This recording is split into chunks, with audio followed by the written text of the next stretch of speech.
환영합니다. Welcome to K-Culture Dive, where we dive deeper into the heart of Korean culture with K-entertainment issues, AI culture news, K-culture in photos, and today, our weekly look into K-sports. And I'm your host, Kwon So-ah. Let's dive in. And joining me this Tuesday on our dive is our co-host, Bella Kim. Hello, Bella. Hi, Soa, and hello to everyone joining us today on K-Culture Dive. I'm Bella, back again to co-host and fill you all in with the latest in K-entertainment. And with K-Culture Dive, I'll be here every Tuesdays and Thursdays to co-host with Soa. Right. Very excited on this new journey with you as well, Bella. And let's get started with K-entertainment news. Great. So, Bella, we are going to kick off with a K-drama that we haven't talked about in a while, Right. but due to its big presence in the world of K-contents, and not only K-contents, actually global contents, it has achieved an award. We're talking about Squid Game. That is right. Netflix original series Squid Game has once again proven its global impact, earning its third win at the Critics' Choice Awards. At the 31st Critics' Choice Awards, on the final season of Squid Game took home the award for Best Foreign Language Series in the television category. And the awards are presented annually by the Critics' Choice Association, an organization made up of more than 600 film and television critics and journalists from the US and Canada. And what's very special about the television category is that the nominations and winners are announced without distinguishing between seasons, meaning only the title of the series is considered.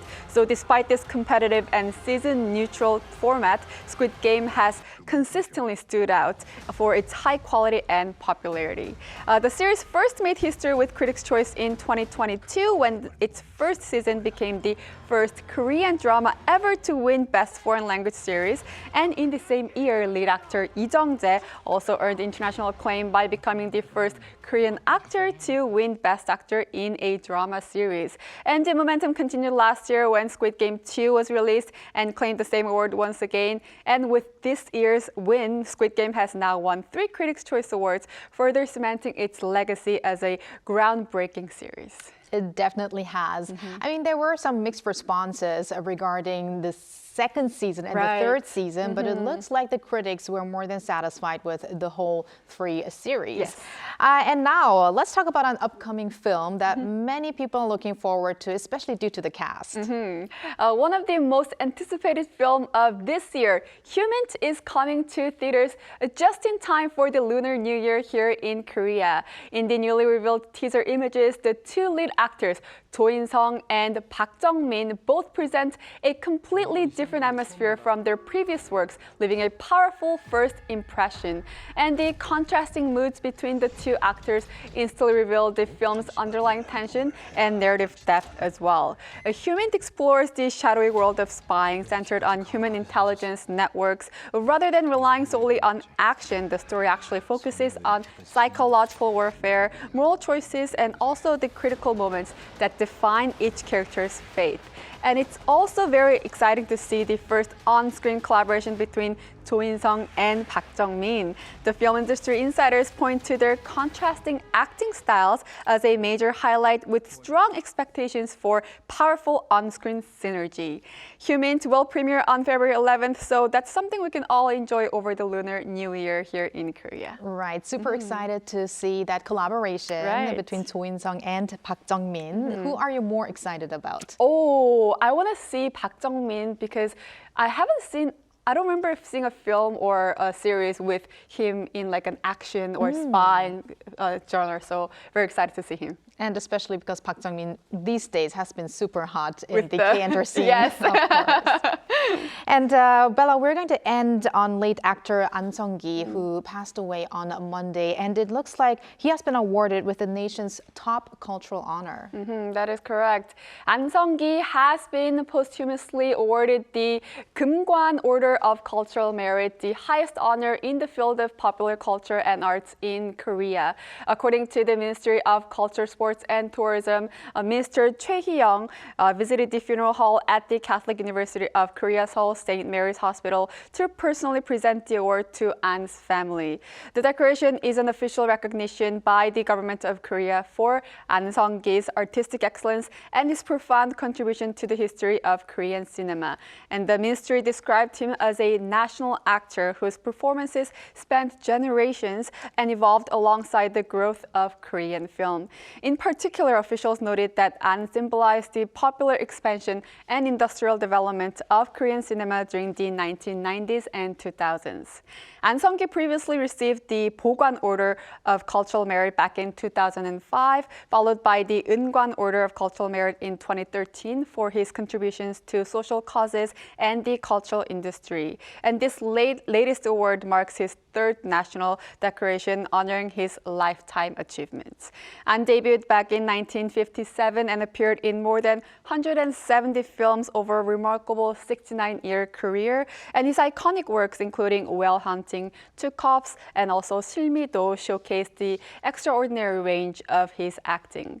Beyond the screen, Ahn also served as a UNICEF Korea Goodwill Ambassador, actively engaging in humanitarian efforts. And Ahn Sung-ki's name will now stand alongside the Kumgwan Order of Cultural Merit, forever engraved in the history of Korean arts and culture. We will keep him in our hearts. And thank you, Bella, for today's K-Enter updates. Yes, I'll stick around. And now let's go over to our AI anchor Arang for more on the culture front. Arang, over to you. Thanks, Sua. I'll take it from here.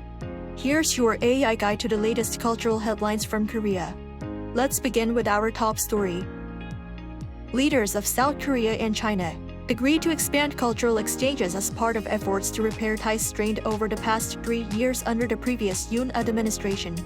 But it remains unclear whether the agreement will lead to a full lifting of China's so-called culture ban on Korean content, which Beijing does not officially acknowledge. Seoul's presidential office said Presidents Lee Jae-myung and Xi Jinping agreed to pursue a step-by-step expansion of cultural and content exchanges, beginning with areas acceptable to both countries.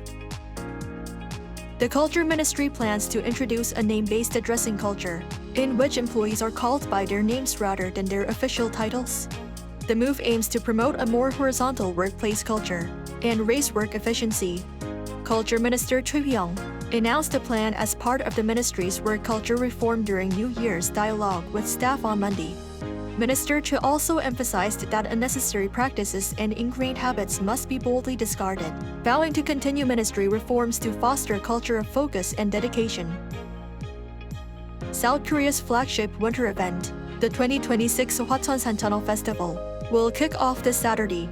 Centering on San Tunnel, a mountain trout native to Korea caught in the ice-covered Hwacheon Stream. It's one of the nation's most famous winter festivals, held annually in Hwacheon, Gangwon-do Province. Visitors can enjoy ice fishing, bare-hand fishing, and a wide array of immersive activities. This year's festival is drawing added attention as Santa Claus and his elves from Finland's Santa Claus Village are set to make cameo during the event. The so-called real Santa from the Santa Claus Post Office in Rovaniemi, Finland, will join the festival from the 16th to the 26th. The San Tunnel Festival runs through February 1st. That's all from me. Keep it tuned to K-Culture Dive.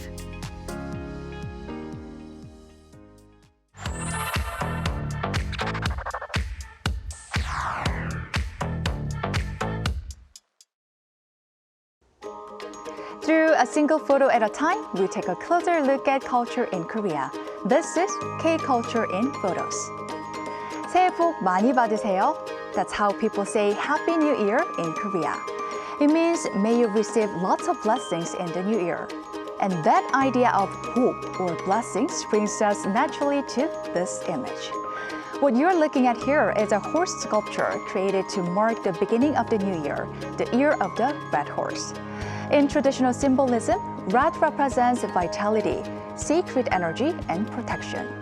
It's a color believed to ward off misfortune and invite strong life force.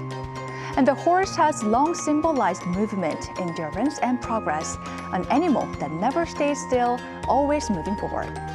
Put together, the red horse represents a year filled with momentum, passion, and forward energy. That's why many Koreans see this year as a time to restart, to move boldly, and to expect positive change, whether in work, relationships, or life itself. So in Korea, welcoming the new year isn't just about marking time. It's about reading the signs, sharing hopes, and starting the year with intention. From vibrant red colors and forward motion, we move into a much quieter image of winter. At first glance, this look like simple icicles. But in Korea, icicles or 고드름 carry a deeper cultural memory. 고드름 is actually a pure Korean word, not borrowed from Chinese characters or foreign languages. And that alone hints at how familiar this sight once was in everyday life. In the past, icicles formed naturally on the eaves of traditional houses. With a charcoal briquette heating the inside, snow on the roof would melt slightly, then refreeze at the edge of the eaves, creating long, clear icicles hanging down. For children, they were winter's free toys. Kids would snap them up, taste them, swing them like swords, or throw them into the snow. But as housing shifted to apartments, heating systems changed to boilers, and winters grew noticeably warmer, icicles slowly disappeared from daily life. That's why today, when Koreans spot icicles like this, even here with the National Assembly building faintly in the background, it's no longer just a nostalgic scene. It's a quiet signal that this winter is truly cold, and a reminder of a seasonal landscape many thought had already faded into the past. This photo captures one of Korea's most unusual New Year celebrations. On January 1st, more than 2,000 people gathered in Daejeon to take part in the Seonyang Bare Body Marathon. At the sound of the starting signal, the runners took off their shirts and began a 7-kilometer run in freezing winter air. As they moved together, heat rose from their bodies, creating thick white clouds of steam, a dramatic scene that looked almost unreal. The event began 10 years ago and has since become a symbolic way to welcome the new year. Participants say they are leaving behind the burdens of the past year and facing the future with nothing to hide. With younger generations making up the majority of runners, the race also reflects Korea's growing running culture, where endurance, mental strength, and starting fresh matter as much as speed. You might be wondering why adults are starting here, standing around with the word thief taped to their backs. This is a childhood game many Koreans grew up playing, Police and Thieves, a simple tag game where players are split into two teams, those who chase and those who run. What's new is that this game has recently made a comeback among teenagers and people in their 20s. The game is often called 경도 for short, and participants usually meet through local online community apps. Strangers gather usually at night, play for a couple of hours, and then quietly go their separate ways. Despite freezing temperatures, players run, laugh, share snacks, and slowly warm up, not just their bodies, but also to one another. Experts say this trend reflects a mix of nostalgia, anonymity, and a desire for simple, pressure-free human connection in an increasingly digital world. So, from symbolic New Year images to playful and unexpected winter scenes, this photos show how Korea welcomes a new beginning. Different moments, but all reflecting the same wish to start the year connected, energized, and hopeful.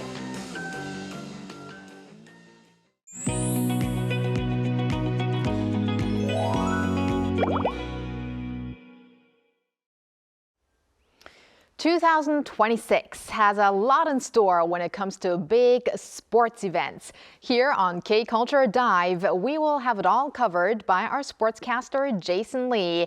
And today we've got football, baseball, and Winter Olympics to dive into. So let's welcome Jason Lee into the studio. Hello, Jason, and Happy New Year. Happy New Year. Good afternoon. So it is the year of the horse, and I kind of feel that horse and sports kind of fit well together. Absolutely. And let's let's talk about the great beginning to sports, because 2026 started off very well for a pair of soccer players, right? Absolutely, yeah. A couple of goals over the weekend for Korea's soccer players. Both Hwang Hee-chun and Yang Hyun-jun scored goals over the weekend. Let's start with Hwang Hee-chun, who also assisted on a goal as well. Just 4 minutes in, Hwang made a nice move down the left wing for Wolverhampton and then centered to John Arias, who converted for a 1-0 lead. And then later in the 30th minute, Wolverhampton was awarded a penalty shot, and Hwang Hee-chun was called on to make the shot, which he confidently placed right down the middle. Wolverhampton would go on to a 3-0 win, but there is some bad news as well. First off, Hwang Hee-chun would leave this game with a hamstring injury in the 61st minute. Hopefully that's not too serious. And another note is that, well, West Ham was just the first win of the season for the Wolves, who are in dead last halfway through the season. So unless, they get their act together in the winter and the springs, they're going to be the early favorites to be relegated by the end of the season. So hopefully they'll be able to turn things around as the season goes. Let's certainly hope for a fast recovery of Hwang Hee-chan. Yeah, that too. And now I want to talk about the goal scored by Yang Hyun-jun with Celtics. I know it's one to remember, right? Absolutely. Hey, if you have not seen the highlights of this game yet, boy, this one was a beauty. 19 minutes in, Celtics game against the Rangers. Yang was taking the throw-in down the right wing. The ball was actually given back to him around the sideline, and then he just exploded past like 3 or 4 defenders and then rocketed this shot upstairs. Honestly, this is one of the best goals that I've seen by a Korean player over the past year. And Yang Hyun-jun, he's not really a guy that we hear about or talk about too much when it comes to goals because he's a wingback. So he isn't usually up there that far up to score goals. If anything, maybe to provide some cross-ins to make goals. But anyone who's seen this goal, you have got to be impressed. And hopefully this play will give him a lot more confidence going into this year to take his game to the next level. Right. I was impressed by that goal, even as a non-soccer expert. Just really no one could stop him in that goal. And yeah, it looks like 2 Korean players are demonstrating their skills, especially ahead of the World Cup coming up as well. And Jason, sticking with soccer, the K-League will be losing one of its heroes of 2025 season. Park Jin-sup is leaving Jeonbuk Hyundai Motors, right? Yeah, this is a little bit sad, to say the least. Actually, really big loss for both the K-League and obviously for the Jeonbuk Hyundai Motors, who are the reigning champions. Jeonbuk ended Ulsan Hyundai's three-peat last season, and in large part because of the success of the all-around play of Park Jin-sup, who was the team's captain. He basically quarterbacked the team on the pitch as well as in the dressing room and was named the MVP of the K-League Cup and was also the runner-up for MVP in the regular season. So Park will certainly be missed very much so on the team, as he will now be joining Zhejiang FC of the Chinese Super League. And I should also note that also leaving Jeonbuk's championship team from last season is Hong Jong-ho, Song Min-kyu, Kwon Chang-hoon, as well as their manager Gus Poyet. So certainly great season for Jeonbuk, championship season. They won the cup as well. But things are going to be really tough for them this coming season. Right, a lot of changes for Jeonbuk. Definitely. Let's now shift from football to baseball. It looks like Woo-suk will be staying in North America, but he doesn't have a guaranteed spot with the Major League yet. Yeah, no guaranteed roster spot. He signed a minor league contract, perhaps to the chagrin of the LG Twins, of course, who still own his rights in Korea. The former Twins closer continues to pursue a Major League opportunity, and his most recent contract is actually with the last team that worked with him, the Detroit Tigers.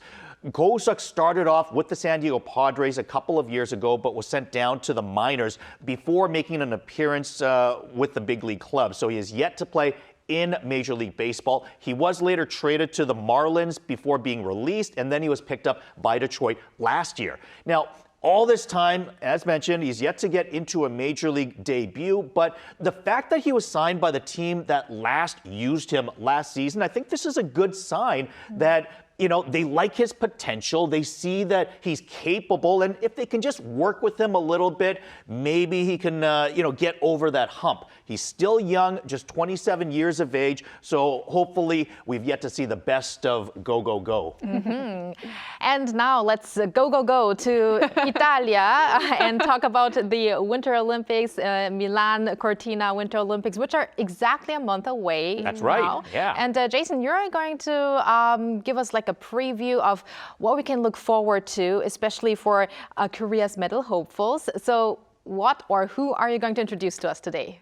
Yeah, I want to give some hope to some of Korea's medal hopefuls. And today I want to talk about Korea's curling team for the Olympics. Now, I remember back in 2012, I actually made a bit of a prediction. This is before Korea had ever competed at a Winter Olympics in the sport of curling. I said that Korea should invest a lot into their curling program or into a curling program. And if they were to do so, then surely they would win a gold medal in the sport before too long. Now, that prediction could be right around the corner. Kim Eun-ji was a member of Korea's first entry into the sport of curling back at the Sochi Olympics in 2014.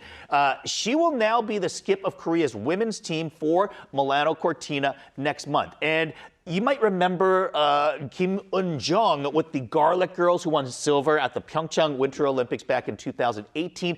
They finished 8th at the Beijing Winter Olympics in 2022, but they lost to Kim Eun-ji's team this time around at the national championships, which is why they will not be going this time around. But Kim Eun-ji's squad is currently ranked 3rd in the world right now behind traditional powerhouses Canada and Switzerland. So they've got a good chance to medal, if not perhaps even go on to win the gold. Well, Jason, let's go back to that prediction that you mentioned. In 2012, you said that Korea has a chance to win a gold medal even before they actually participated in the Olympics. So what made you think so? Why do you think that Korea is going to improve in curling? Pretty crazy, I know. And if you understand the sport of curling, it requires a lot of strategy, much like chess or perhaps like Paduk or Go. But it also requires a lot of accuracy, execution in very high pressure situations. So I think of it as like the accuracy and execution that you would need in, say,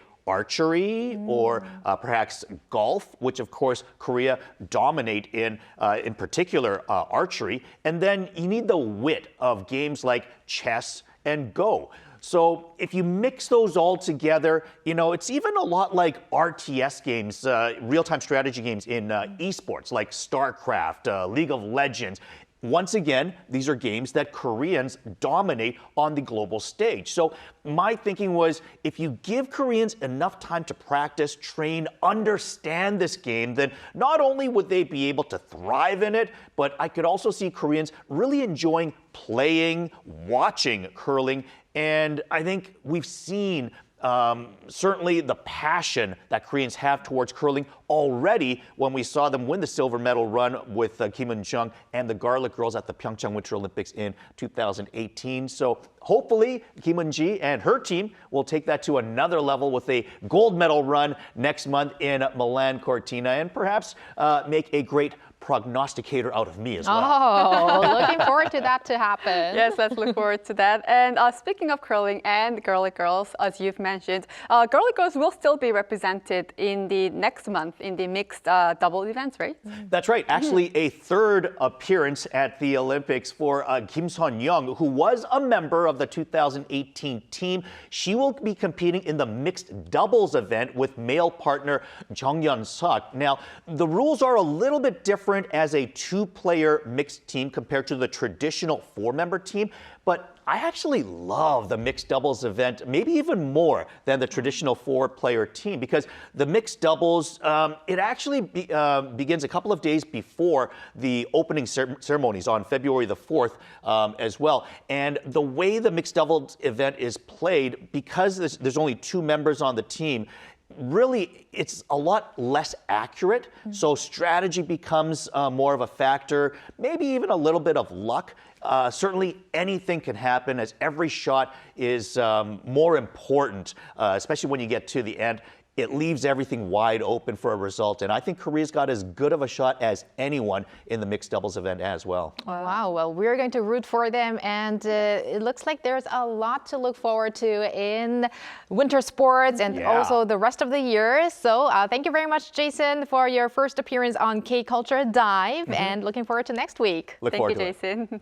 And thank you, Bella, as always. We're going to see you back here on Thursday. Thursday, yes, I'll be back.